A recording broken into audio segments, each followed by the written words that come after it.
Hey guys, welcome to episode 3. Thank you so much for taking time out of your day to knit and chat with me today. My name's Emily, I run The Blue Mouse, and I'm a full-time knitwear designer. This is a knitting podcast with a little bit of a focus on knitwear design as well. I really am so glad that so many of you have joined in. There's actually over 1,000 of you on YouTube, which is insane. I cannot believe how much this channel has grown. I am so grateful for each and every one of you. And let's just create a conversation around this. Let's get to know each other. That was actually one of the reasons that I wanted to start a knitting podcast, is I wanted there to be more of a community, I guess. I love having the Instagram community. I think it's amazing, but I wanted there to be a little bit more of a conversation. So that can be done here in the comments of this video. That can be done in our Ravelry groups. I have 2 Ravelry groups because it was originally just one, and I've split them into 2. One for my designs, so if you ever have questions about my designs, I want there to be a thread for each design so people can kind of help each other out, and I can pop in and help you as well. And then there's a separate one for the knitting podcast. And I wanted that to be separate because it just seemed a bit too busy to have both going on in one group. So this way we can have a knitting podcast, which I hope to eventually have knit-alongs and giveaways and things like that. I am planning on doing a cowl this summer, I think. I'm not sold on which design I'm gonna do yet, but there's a couple that I have in mind. So yeah, they'll just be a lot of fun things. So if you're into that kind of Ravelry group situation, I'll link them below so you can go join. You can find me on Instagram as The Blue Mouse with an underscore at the end, and you can find me on Ravelry as The Blue Mouse, or my username is enugent. So yeah, I think now that we've gotten that out of the way, we can dive into the podcast. So again, I just want to thank you for being here. I'm blown away by the amount of you that tune in for the past 2 podcasts, and it means a lot. I really enjoy doing podcasts, and it's given me a lot of motivation. I realized that over the past 2 weeks, I'm like, all right, I gotta get this done because I want to share this on the podcast, and it's a motivator, it's a source of inspiration, watching other people's podcasts and talking with you guys in the comments. It gives me new ideas, and I'm just so grateful for it. So thank you, truly. I really mean that. Thank you for tuning in. Please jump in the comments if you have anything in this video that interests you. I would love to get to know you and to meet you and just to chat about knitting and design if that's something that you're interested in. So without anything else, let's dive into the podcast. So I do have time codes if you want to skip to any section throughout the podcast. I'll have them below. If there's a section that you're not interested in or you want to skip, you can go ahead and head down there and skip. So before we get into the typical whips and FOs and things like that, I just kind of wanted to share a little bit about what's been going on in the past 2 weeks, and then share some things that I've been loving as well. So past 2 weeks, so many whips. I don't remember how many I had last podcast. I think maybe I had 4. And I finished 2 of those, and I started 6 in the past week and a half.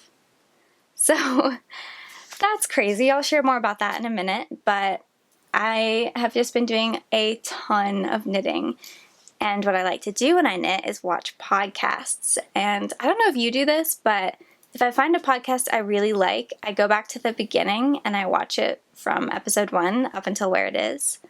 So, I don't do that for all podcasts because some have 300 episodes, and I'm not patient enough to watch, 300 hours of podcasts, but I do go back a little bit and start rewatching. So for the past week and a half, that has been the Grocery Girls podcast. So I found their podcast a month ago, and I think I watched 20 minutes of one, and I was like, that's pretty good, and then I just forgot about it, and then I went back a week and a half ago and watched an episode, and I was like, what was I thinking the first time? I love this. They're incredible. Oh my gosh, Jody and Tracy are they're so sweet and adorable and fun to watch. I cannot get enough of their podcast. So I went back to their first episode, and I've been watching, I think I'm on episode 13 now. So it's kind of embarrassing. That's not very long, but they're great. If you're not aware of their podcast, which I think everyone is, but if you're not, you should give it a look. They're so great. They're sisters, and they get along really well, and they play off each other really nicely, and it's fun. I really, really enjoy it. I can watch their episodes back to back, and hours of it. It's so enjoyable. Anyway, so that's what I've been watching a lot of when I've been knitting. So, and my Mother's Day gift that I talked about in the last podcast totally flopped. So I was going to make her a Vendure cardigan, which is one of my new patterns, and I had bought yarn for it. It's beautiful yarn. It's nothing against the yarn, it's just that my mom is very sensitive to wool. I am too, but she's even more so. So I got pictures of that Vendure cardigan, and then after I was wearing it that same day, and then my boyfriend and I were going on a walk, and it was kind of warm out. So we were going on a walk, and the sun came out, and it started to get really hot out, and even with a breeze, it was starting to feel a bit prickly. And it's nothing to do with the yarn. The yarn is amazing. It's just that I'm so sensitive to wool that any kind of wool on my skin when it's warm out, even just a little bit warm, it starts to feel more itchy than normal. And I wish that wasn't the case, but it is. And since she's way more sensitive than I am, I don't think it'll work. So I'm going to have to find some kind of cotton or silk or linen fingering weight yarn to use instead, because I still want to make her one, but it can't be in wool.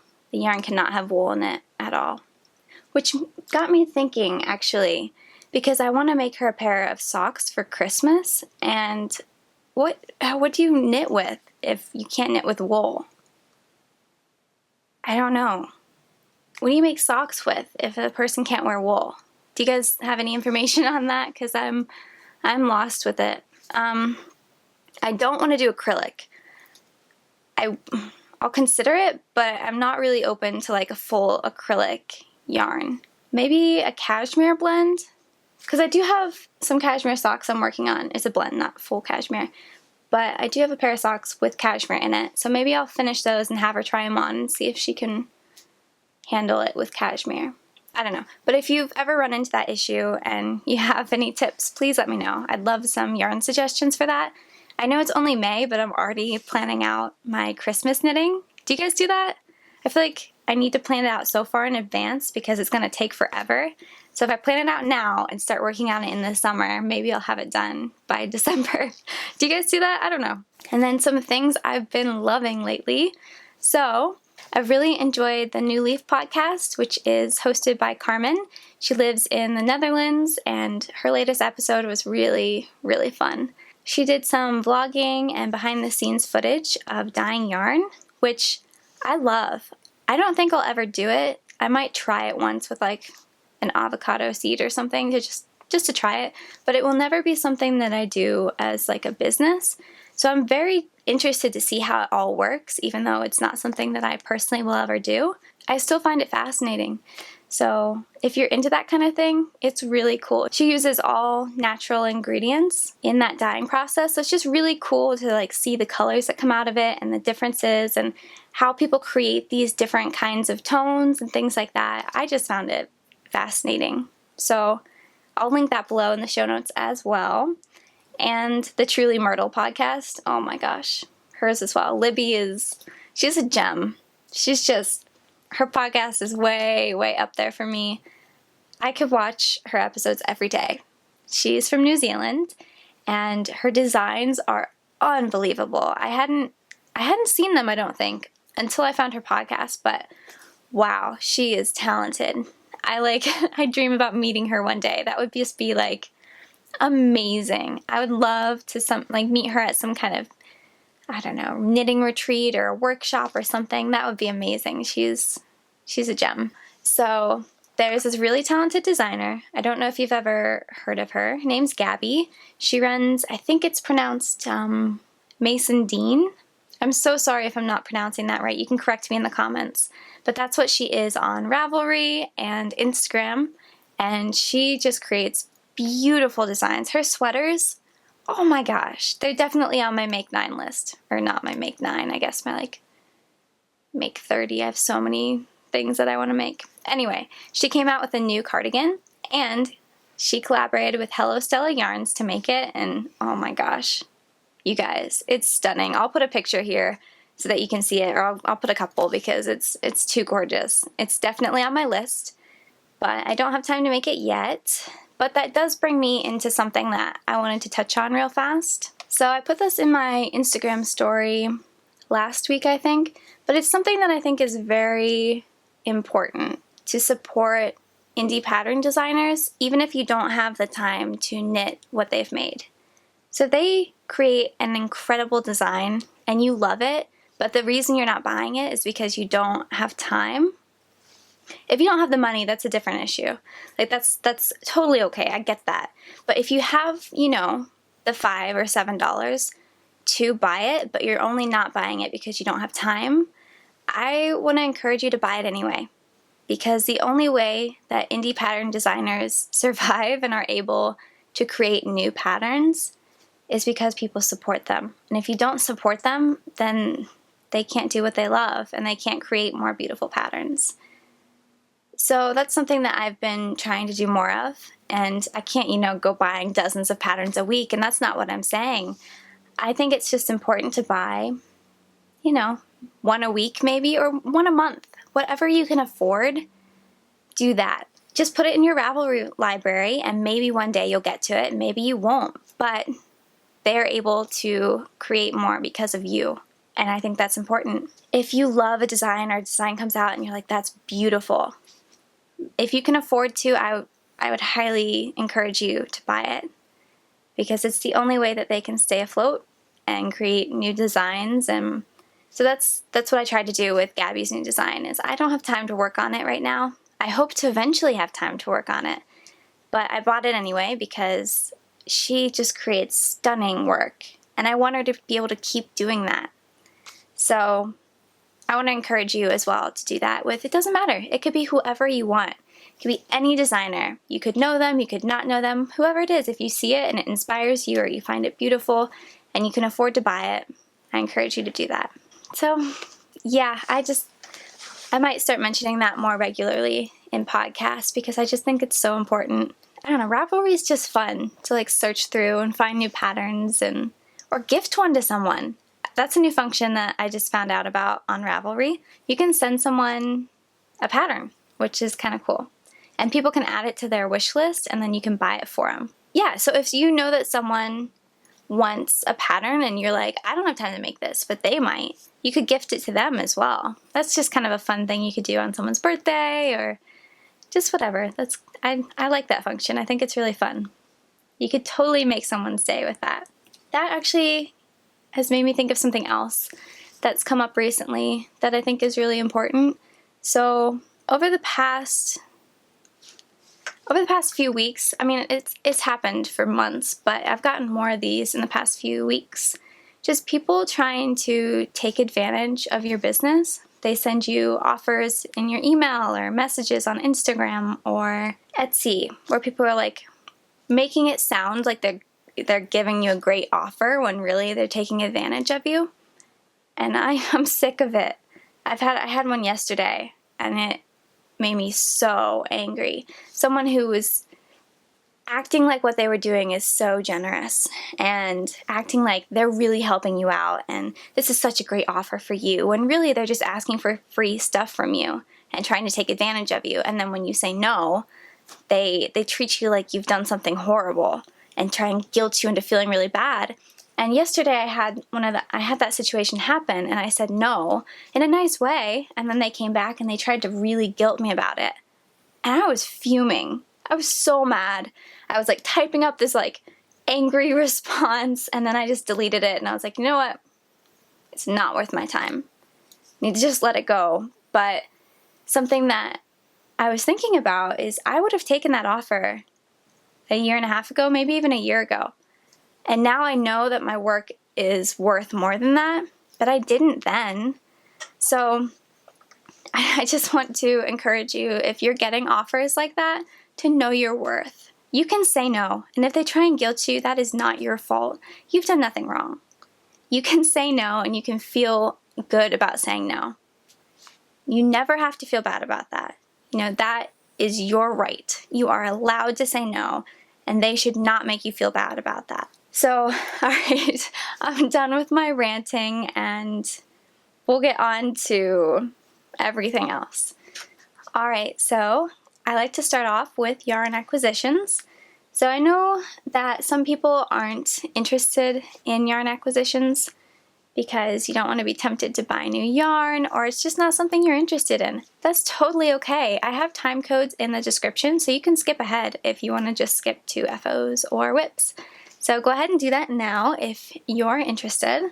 Yeah, let's get started. So I have a lot. I think I told you that last podcast that there was a lot in the mail, and people were really generous. I'm so excited about these upcoming designs that I've gotten yarn support for. So if you are one of those wonderful companies, thank you. I'm working on all of them, and I'm very excited about it. So, I love it. Oh, I love this yarn. Okay, so there's a lot. They're kind of small skeins, so it does look like a lot, and it is. It's a very generous offer.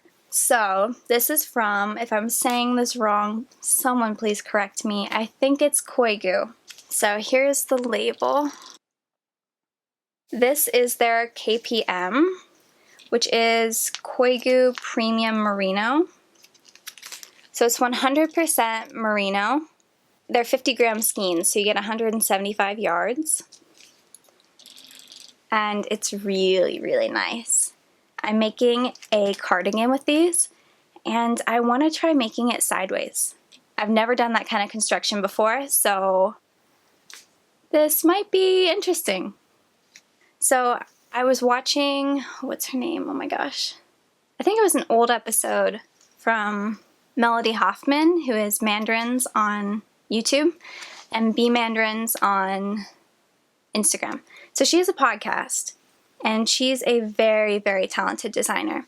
And I was watching one of her old podcasts, and she was talking about how when she teaches classes, she has people make mini versions of her shawl in the class, because that is something that they can get done in that time frame. And that gave me the idea to make mini versions of patterns that I want to make, so that I can get the mistakes out of the way and see if the idea even works before having to work up an entire thing. And that has been revolutionary. I've done that twice last week, and it saved me a lot of time because I work it up in like worsted weight yarn with big needles, and it takes me like an hour to do instead of working it up in fingering weight yarn that's going to take me like 10 hours. So that's what I'm going to do. So I need to swatch with this so I can get my measurements right and my math right. And then I'm going to take some like scrap worsted weight yarn, which I have way, way too much of, and make a mini version of it and see if it works. And then I'll write up the pattern and knit it up. And this is an entirely new way of doing this. I've never done it this way. And I've never written the pattern before I made it. I did that for the first time last week with a shawl that I'll show you in a bit. But that is like, it's going to transform my business. I'm telling you. I cannot believe I never thought of doing that. And who was it? I think it's Carmen of the New Leaf podcast and Hannah from Hannah on the Road podcast. I think they both write up their patterns before they make the sample as well. Which when I was hearing that a couple weeks ago, I was like, that's odd. I didn't know people did that. And now I'm trying it, and it makes so much sense. It's so much more efficient. Beforehand, I was kind of making it up as I went, which now that I say that sounds really foolish, but it was. That's how I was doing it. I was like, all right, this looks good so far. Where do I go next? And it worked all right, but then I would run into issues and be like, all right, that doesn't work, so I have to rip back. Where if I had written it beforehand and planned it all out, I could have fixed those problems before they even began. So I don't know, that's my plan with this. And I'm really, really excited about it. This is like this gorgeous charcoal gray kind of tonal yarn. It's gonna be beautiful, I can already tell. I'm very, very excited about this. And they so generously gave me a whole cardigan's, like a cardigan amount. which was so kind. They did not have to do that. Thank you. Thank you. I hope I'm saying your company name right, but thank you regardless. Now let's see, what else? Oh, so this is a new kind of yarn that I've never used before. So it's called Cosette 2, and it's got 62% silk, 30% cotton, and 8% nylon. So these are also 50-gram skeins, but they have 255 yards. So the company is called Knit One Crochet 2, and it's amazing. I can't believe that I've never used this kind of yarn before. I might make my mom's sweater in this, actually. I might order some of this because it's so soft. I mean, it's cotton and silk. How could it not be really, really soft? It's just this beautiful, natural color. And this has to be one of my favorite designs that I'm working on with this. But I'll share that for WIPs because I've already started it. But it's going to be, this is like the perfect yarn for a summer top. It's gotten very, very dark out. It's definitely going to storm. But sorry, if it's gotten dark in this video, I apologize. I was using some natural light along with my studio lights, and it's gone like pitch black outside. So I'll try and fix that in post. But anyway, so they sent me 4 skeins of this. So it should be enough. I'll just show that to you when I'm showing you the WIPs. But this is the yarn, which it's amazing. It's so soft. This is normal practice, right? Just to test it. It's unbelievably soft, and the drape, you guys. I knit up a few swatches with it. The drape is unbelievable. I'm working it in a ribbed pattern. Oh, it's gonna be an amazing design with that yarn. And then I got my Knit Crate box this month, which I have a video on that I put out a few days ago, so I'm not going to go into like too much depth about what Knit Crate is. If you're interested, I have a video, and that video has a coupon code if it's something that you've been wanting to try or you're interested in. But for now, I'm just going to show you what I got. So this yarn is stunning. I've seen what it looks like knit up, and it's so cool. It came with a pattern in my box. I don't know where I put it. It's around here somewhere. Oh, there it is. So it came with this pattern, which is, it's called Daxis by Suzanne Hogel. Hogel. I don't know how to say it. But it's this gorgeous, gorgeous shawl. And I think I'll make that. I've seen a few people knit it up on Instagram already in this colorway. It's stunning. I really, really like it. And I'm kind of obsessed with shawls now, so, you know, I think I might do that. So that's this yarn. It is called, I think it's La Brebis. Pretty sure it's French. I don't speak French, so I don't know. The colorway is called Grey Twist. It's a 40% merino wool, 40% Peruvian Highland wool, and 20% nylon. It's a fingering weight, and it has 437 yards per skein. Just look at that like marled look. Oh, it's so pretty. I am definitely gonna make something out of this soon. It's on my list. And then, sorry, I have a box of WIPs in my lap. So one thing, this is not a yarn acquisition, but it's like a knitwear acquisition, so I feel like it counts. So I got sock blockers. Do these look large to you? I feel like these are huge. I don't know. Is this normal? I don't know. There's no way to like show you how big they are, but like up against me, this is how big they are. Anyway, so these are the size medium, and I got them off of, what is it? Jimmy Bean's wool. They had like small through, I think, like extra large or something. And I wear a size US 9.5 shoe. So I figured a medium would be about right. If they go all the way up to like an extra large, a medium, I don't know, but they look huge. Is this normal? Have you ever used sock blockers? Can you tell me if that's normal or not? Anyway, I might be returning those for a different size. And then another yarn, which I've already caked up, so I could not wait. I got it a few days ago and I've already started a pair of socks. But this is my sock crate yarn. So this is in that same video that I did for Knit Crate. I think it's the video that came out before this in my list. So if you want to know more about it, then you can go there. But this is just a cashmere merino nylon blend, I think. It definitely has cashmere and merino, and it's so soft. I mean, I'm sensitive to wool, and it's really soft. So it has these like subtle specks, which when they're knit up, they look so cool. But I'll show that to you in whips. I'm getting ahead of myself. And then another yarn, which I've made a mess of the cake, so I apologize. I caked it up wrong. But this, it's so beautiful. It's amazing. This is 100% superwash merino. It's a single ply yarn. And it's called Paris is Always a Good Idea. I keep wanting to call it From Paris with Love because I think that's like a Bond reference, but it's definitely Paris is Always a Good Idea. So this is from Storied Fiber Art. That's the name of the company. And I'm working on a shawl in it that I'll show you in a minute. I think that's it for yarn acquisitions. Alright, so now we're on to FOs, or finished objects. And I have two. So I'll show you the less exciting one first.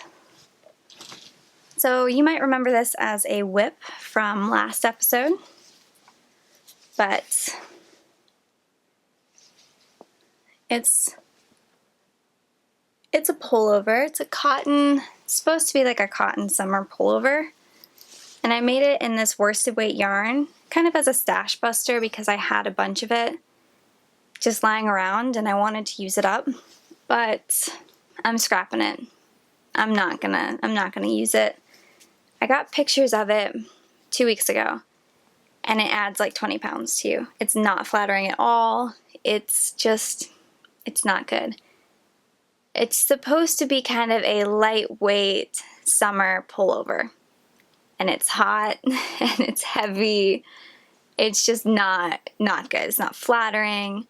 And the only way I could do the sleeves is by a complicated way of seaming, and I'm not gonna keep it. I'm scrapping it. I might get some thin cotton yarn and make it again in like a month, but for right now it's just, I don't like it. I'm not happy with it, so it's getting scrapped. So anyway, moving on to my Vendor cardigan. So this one, you may have seen if you follow me on Instagram. This is my, let me see if I can. So this is this cardigan. It's got short sleeves with ribbing, and it's kind of a modified drop, so it is shaped. And then it has this neckband as well, which looks awful because I haven't blocked it. You can see where I picked it up. So for this one, I had to redo the button band like multiple times because it kept flipping. And the only way that I could keep it from flipping is to pick up not the edge stitch, which is typically what I do. I typically pick up the edge stitch when I'm picking up anything. But for this one, I went to the second stitch and I went underneath both bars of it. So that's why you get this kind of line here. Do you see that? So that's why you get that. So it did fix it though. I added a couple extra rows as well. And it looks a lot better than it did. So I'm happy with it. I like the way that this came out. It's got short sleeves. So the sleeves are also, I may have mentioned this in another episode of the podcast, but the sleeves were actually worked a little bit differently as well. So I have trouble working reverse stockinette in the round because it's basically just purling in the round. And I kept getting it to be bumpy right where I picked it up, so it would just look puffy, and that's not what I wanted. So I may have told you this in the last podcast. Ignore me if I did. But I turned it inside out so that the stockinette side was showing, and then I picked up the sleeves. So you do get a little bit of a seam edge here, but I don't mind because it looks better. So I picked up and worked the sleeves in the round inside out. So you just knit.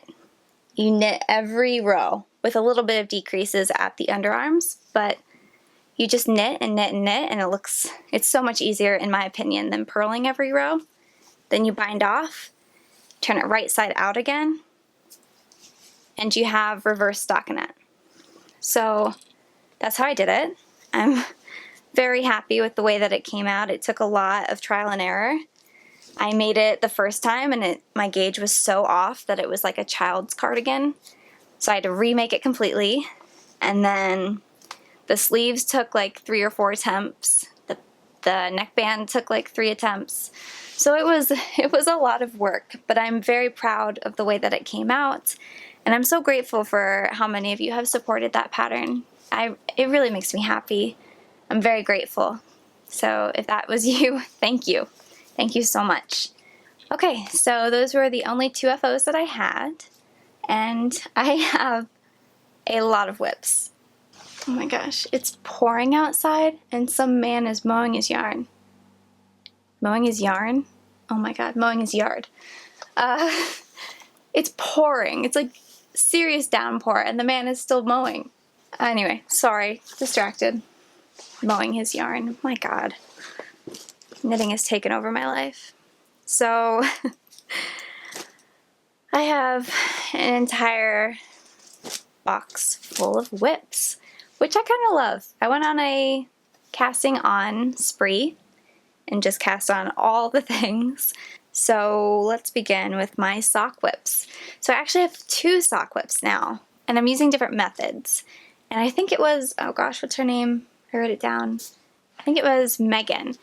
She and I were talking in the comments of the last podcast about using 9-inch circulars, which is what I used for this project, and how we don't really like them, that they kind of make your hands cramp and it's kind of awkward. And so she was saying how she was going to get longer circulars to try the magic loop method, and I thought that was a great idea. So I did as well, and I'm going to compare, and she might compare as well, I don't know.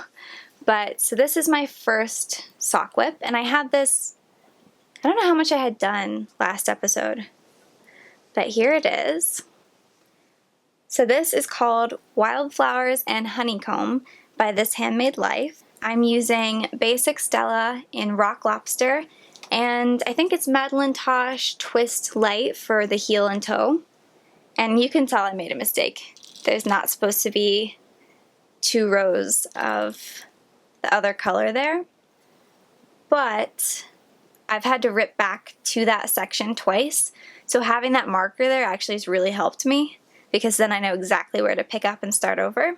So the first time I made it all the way down to the toe, so I was already starting to decrease for the toe, and I realized I was missing 7 stitches. I had decreased way too much the first time, so about this section here I decreased too many stitches. So I ripped back to the heel, and I worked probably a little bit more than I have now, and I did it again. I decreased like 9 more stitches than I need to, or 10 more stitches than I need to. And I had to rip back to the heel again, and here we are. So I am not a very good pattern follower, and I don't pay very much attention, I guess, when it's not my own pattern. So hopefully lesson learned when I make the second sock. But I do have to say, working with a 9-inch, and they're Chow Goose, however I'm saying that, they're the 9-inch ones. So they're really tiny in comparison to like my hand. But I didn't like them at first. They're really awkward. And they're still not my favorite, and I'll tell you why in a second, but they're not as bad as when I first started. Now that I've worked with them for many hours, I've gotten more used to them, and they're not so bad. They're definitely not my favorite, but I might use these in the future. I also stupidly bought like 6 pairs of them before trying them because I wanted them in like every size. And now I wish I'd done that and gotten the Magic Loop ones instead because I prefer those. So that's my mistake. But anyway, so I have a few more inches to go on the foot and then I can do the toe. And I've never done a Kitchener stitch, so we'll see how that goes. But so far, I'm liking the way that these look. I didn't match gauge exactly, so they might be a tad bit big. But they're a gift, so they could just be worn around the house for her. They're a wedding gift for a friend. They were going to be a bridal shower gift, and then I didn't get them finished in time. So as long as they're done by June 9th, then we're good. And I'll show you my other pair of socks, which I'm obsessed with. And no, they're not baby socks. I know that they look tiny. They look seriously, seriously tiny. But they stretch. There you go. This is the Marley pattern by Cabin 4. And this is using my sock crate yarn from Knit Crate, which has the cashmere in it, and it has those really subtle speckles. Can you see the little red speckles? I think they're just adorable. And you can tell the progress I made yesterday. I cast these on last night because I was going over to spend time with my boyfriend and his family, and I wanted something that I could carry on a conversation and not be distracted with counting rows or writing stuff down on a notebook. I hate doing that around people because I feel like it's rude, especially if it's a pattern that I don't know, because then I can't fully pay attention to what we're talking about. So with this one, you just work in ribbing for like ever. So it's something that I could do and still carry on a conversation. So I am enjoying this pattern a lot. I actually really enjoy socks that are all ribbed. I have several pairs of just like store-bought ones myself, and they're my favorite. So these are going to be for me because, I don't know, I just kind of want a pair. I've never made a pair of socks for myself. And as you can see, I'm using the Magic Loop method. And these are the ChiaoGoo's, what are they? They're like the lace knitting ones. They're pretty sharp. I don't know if you can see that. But they're pretty sharp. And the cord. I mean, I've been using just like the, what are they? Takumi or whatever. Like the Takumi brand that you get anywhere. You can get them at Joann's, Michael's, or whatever. Which are nice, but the cords aren't very great on them. They're pretty rigid. But with this one, I mean, it's just like, I guess I can't really show you, but they bend and then they aren't rigid at all. They're super malleable and I'm loving it. Magic Loop is definitely my new preferred method of knitting socks. I wish I'd bought every size in this needle. Anyway, so this is a fingering weight yarn, but the pattern is a sport weight sock. And I did that because I only have the US ones, and my swatch was way too small for a fingering weight yarn pattern. I think I got 27 stitches per 4 inches, and the patterns I was looking at called for 36 stitches per 4 inches. So it was way off. And I didn't want to wait and buy another set of these and wait for them to get here. So I just looked for a pattern that required thicker yarn so that I could try and match up the gauge better. And this pattern called for 26 stitches equaling 4 inches. And I got 27. So I feel like that's good enough. It's close enough for me. I'm only like a quarter of a stitch off per inch, and if they're kind of big or loose on me, I like that. So I'm okay with that. They're for me. I'm just happy to have a pattern to work on. And I wanted to show you my little progress keeper. So here we go. Do you see that? Isn't that adorable? So I bought yarn from Meryl at Chain 20, and she's got the most gorgeous Instagram feed if you're on Instagram. Oh my gosh, it's so clean and perfect. It's amazing. I am blown away by her talent with that. And she makes beautiful designs and knits. And she also has these new progress keepers. And I have only just recently started using them, because when she gave them to me, I was like, what would I do with those? Who uses progress keepers? And now I use them all the time. I didn't understand why people used them, but now I totally get it. They're great. So I use this one all the time. It's my preferred one. Yeah, I'm excited to have these socks done. They're really fast. I mean, I was talking, and it's also really dark outside, so I was knitting by the light of a lantern, because my boyfriend's dad is really into like old time lanterns. So I was like knitting by the light of a little lantern. So I don't know, I think that's pretty good progress on size 1 needles. Okay, so this is my faded sweater design that I'm working on. So I finished the body. I am completely done with it.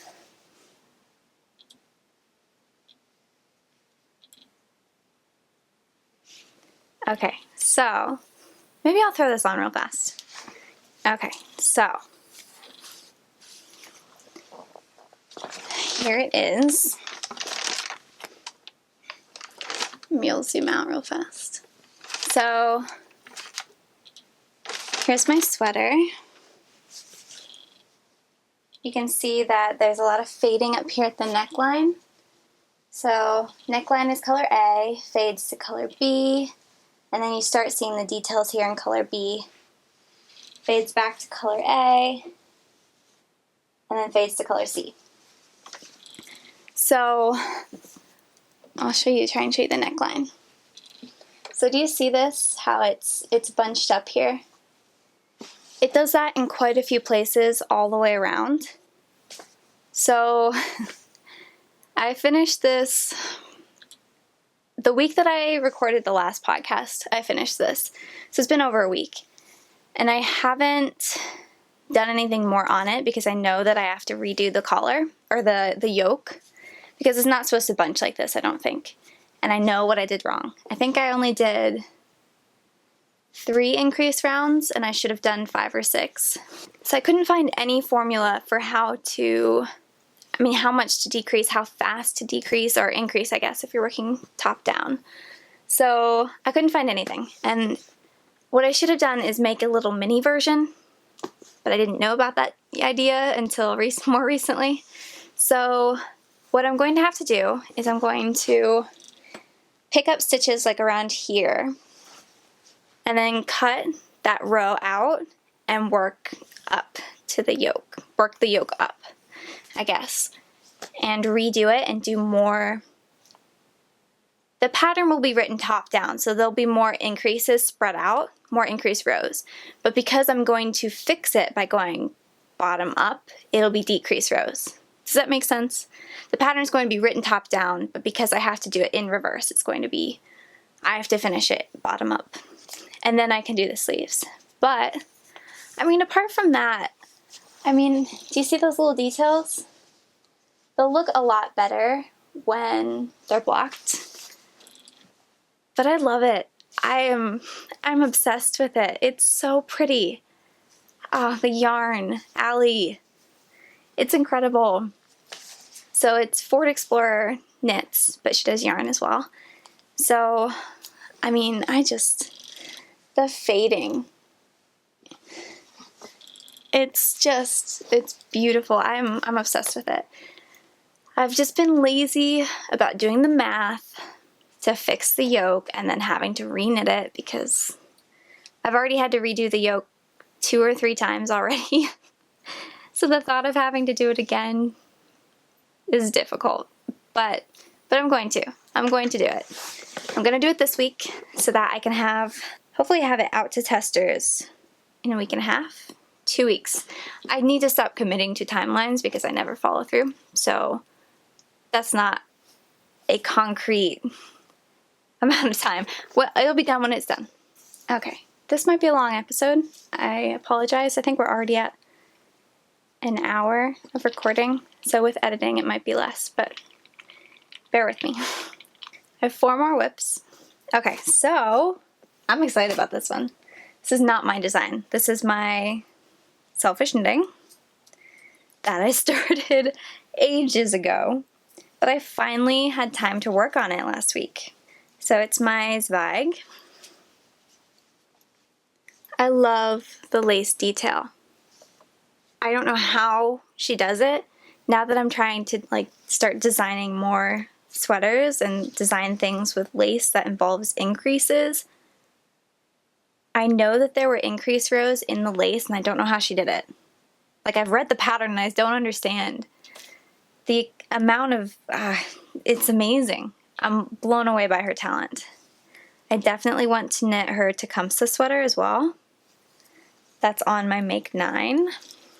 But yeah, so I've added maybe 2 or 3 inches to the body.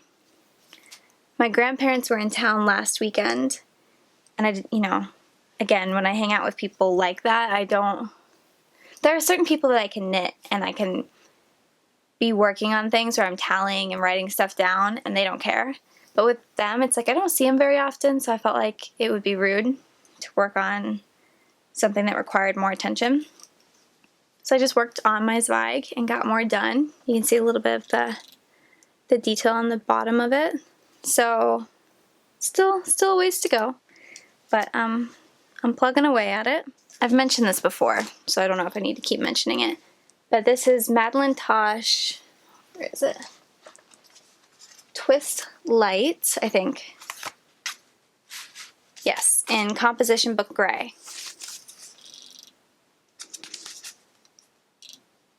So that's what I'm using for the body.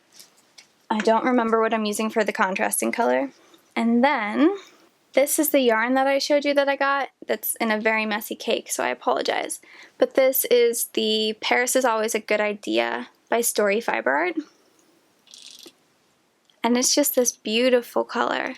It looked gorgeous as a skein, and I wish I had another one that I could show you, but I needed this one last week to start on the second part of the shawl, so I had to use it. But this is what it looks like. Isn't that gorgeous? I love it. It looks really, really good in the garter. It blends so well together. I'm not alternating skeins, which I know I should be, but I'm not. So I did have a problem where I was at the garter section and I realized that I had done my math wrong initially, so I needed to do 1 less decrease row down in the garter so that I had the correct amount of stitches to start the lace. So I had a problem with it pooling. You can kind of see it right here. It was a big section like that. And then because I had to rip back, I was able to fix it and cut out a section of the yarn so that it would stop pooling. But that's my only real issue with it so far, is I've had 1 section of pooling, and that is not the yarn company's fault at all. That is just what happens with indie dyed yarn. So just so you know, it's not their fault. It happens. You're supposed to be alternating skeins, but I'm lazy. So let me see if I can. So it's huge. It's seriously huge, and you can kind of see the shape of it here. It's an asymmetrical shawl. So it starts out at the wide end and then you decrease on one end and it creates this right triangle. And I'm definitely going to have to order yarn because I'm already on the second skein and I'm only on section 3. I mean, these are bigger sections because you decrease as you go, so you start out really big and then it gets smaller and the rows go faster eventually. But I'm not there yet. So it is a big, big portion of lace. Do you see that? So I got part of the way, halfway through the lace, and I was like, oh my god, I am only halfway? Nobody's gonna make this? Why would anybody make this? And I got really self-conscious about the design. But now that I don't know, I like it now. I'm okay with it. So that I guess it's just part of designing. You get part of the way through it and you have a freak out and you melt down. And then you either rip it out or you think it's okay and you keep going. Because that happens to me about every design. I get part of the way through it and I'm like, oh my gosh, what have I done? I've wasted so much time. So yeah, I really like it. Was trying to make it with only 2 skeins of yarn, but I think this one's going to take 3, maybe 4. I'm gonna definitely order 1 more, but I'm gonna try and make it work with 3 because it's gonna start getting a lot faster because the rows are getting a lot smaller. Anyway, I'm going to have it be 2 or 3 sizes. I can't decide. Probably just 2. The larger one that I'm working on and then a smaller one, and then probably just have people test the smaller one because it's faster. So this one starts out and it's 2 feet wide, which now I'm thinking about it, it's kind of ridiculous. So it's going to be 2 feet wide by 90 inches long. Oh my gosh, it's huge. But I don't know, I love giant shawls. I don't know how you feel about it, but I love them. But I think the smaller size is going to be 12 or 15 inches instead of 24, and then maybe like 75, 80 inches long. So it'll be a lot smaller. But I love big comfy shawls. It's not practical for the summer, but when it starts to get chilly, just wrap yourself up in it. I absolutely love them. So people can make the size that they want if they like the pattern. This is my other whip. Doesn't look like much now, but it is going to be kind of a sweater, but like a summer sweater. I have it on really tiny circulars, I apologize. But you can kind of see the eyelets still. So it's going to have eyelets all over it. I think it's going to be like kind of a crew neck or a boat neck top. It's going to be a drop shoulder built from the bottom up, which I've never done before. So I'm excited to try that out. I made a mini version of a different one that I'm working bottom up. So I kind of get how it works. Kind of. And then I can't decide. Do you guys think it should be long sleeve or 3/4? I might do instructions for short, 3/4, and long, just so you can customize it. My idea behind it is kind of, when things start to get a little bit chilly, you put it on. So it's kind of to keep you warm, but it's not supposed to be hot. So it's made with Lion Brand 24/7 cotton and the color Ecru, I think. So it's not going to be like a really hot weather type of thing. But it's like if you're out somewhere, if you're at the beach or you're just out and it's starting to get chilly or it's starting to get windy and you're like, I just wish I had a little bit more fabric on me. That's what the idea behind this is, and then you can wear it in the spring and fall as well. So, I don't know. This is fast though, because this is using worsted weight yarn, and pretty much everything else I'm working in is fingering weight. So, I did like this section while I was typing up my show notes, and it goes so fast. So, I don't know, I could have this one, the body of this one, done by like tomorrow or Wednesday. And then my last one, which is probably one of my favorites at the moment. I'm so excited. So the Cosette yarn that I showed you in the yarn acquisition section, that's what I'm using for this design. So it doesn't look like much now because I'm not very far, but it's a bottom up knitted top. And this one is short sleeve and it'll have a V-neck. And it's made with ribbing. So this is a 4x5 ribbing. And what I like to do with ribbing is always have the purl stitches be at least one more than the knit stitches. So if I want it to look like a 1x1 rib, I do a knit 1, purl 2, because it gives it a better look. It makes it look like a 1x1 rib, but it's not. In my opinion, it looks cleaner. But then again, there's a place to do that. I like it better in sweaters, and then in socks and other things, I like the 1x1, the actual rib. But this is a 4x5. And the drape, you guys. I mean, it's gonna be so beautiful for summer. I'm thinking about wearing this to OML in July, but but we'll see. I'm really, really excited. I made a little test knit version of it, and it worked out. It's going to be a drop shoulder short sleeve top with a v-neck. So it's going to come up to a v-neck about here, and then it's going to kind of curve, and then the shoulders. And like I said, this is a new technique. I have never done a bottom-up sweater or top or anything. The only time I've done a top down was in the past month and a half. So these are all new techniques for me. So kind of terrifying, but also really fun. I don't know. There's a lot going on. But I don't know about you, but I love that. I love having a ton of whips going because I'll pick up one, work on it for half an hour or an hour, pick up another one, do the same thing, and then it doesn't get boring because I can always bounce around. I think that's everything. So I'm sorry if this is an insanely long episode.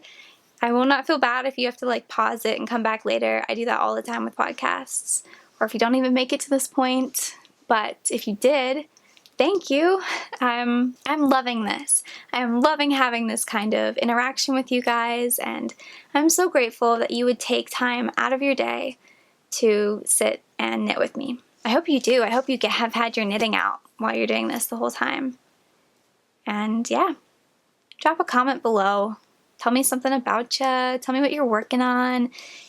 I just want to get to know you guys. Join the Ravelry group, follow me on Instagram and let's chat. I really want this to be a conversation. So, however you want to do that, that's great. Thank you so much. Have a great day. Have a great week. Happy knitting, and I hope it's a good one. See you guys in the next episode in 2 weeks. Bye.